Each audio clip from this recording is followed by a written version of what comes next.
From the White House, the Army Chief of Staff saying there is no plan in place after President Trump announced a transgender military ban from his Twitter account yesterday. Plus, members of the Trump administration in turmoil, accusing each other of White House leaks. Our D.C. Bureau Chief Ross Palumbo is live with it all. Ross.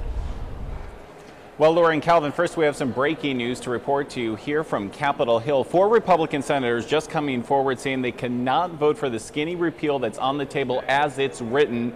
More on that in just a moment. But first, as you say, stealing the headlines, more controversy at the White House. All of this after the communications director is having a war of words with the chief of staff, 2 of the men closest to the president.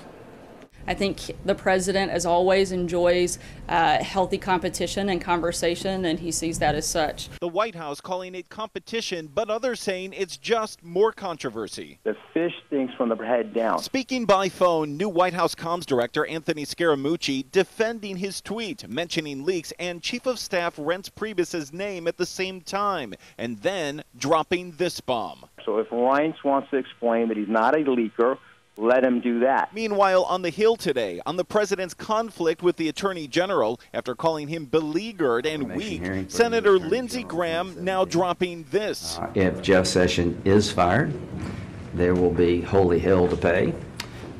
Any effort to go after Mueller could be the beginning of the end of the Trump presidency. All of this coming out of a Senate Intelligence Committee hearing. So help you God. Where Bill Browder, once one of Russia's biggest investors, testifying that Russian lawyer Natalia Veselnitskaya once indeed did work for the Kremlin, and that her meeting with Paul Manafort, Jared Kushner, and Don Trump Jr. was clearly connected to Russia. What they were willing to offer in return, I don't know. It's also hard for me to believe that once the Trump campaign expressed a desire to get help, love it, maybe later in the summer it'd be better, that meaning it was one and done.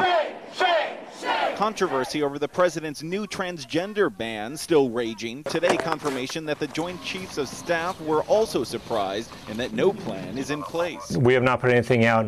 We're going to await direction from the Pentagon on steps to move forward. And also on the Hill today, the debate over health care continues. The motion is not agreed to. The amendment is not agreed to. After the first 2 measures failed, Republicans are now debating a skinny repeal. One of the promises our Republican friends have made over and over again was to bring down premiums. But skinny repeal would break that promise. It would leave Obamacare in place, but repeal key components like the mandate to have insurance and the tax on medical devices. We all know this is likely to be a very long night. You think this is going to be done today? I don't know. You think you're going to get this done tonight, sir? I don't know.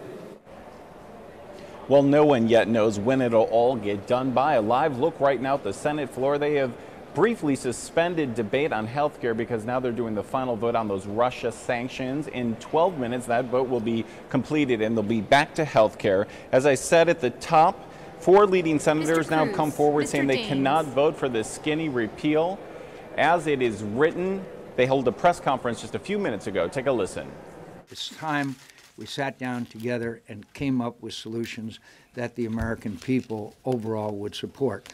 I guarantee you, in my state, the status quo is not satisfactory. I'm a no because I'm not going to vote for a pig in a poke, and I'm not going to tell people back in South Carolina that this product actually replaces Obamacare, because it does not. It is a fraud.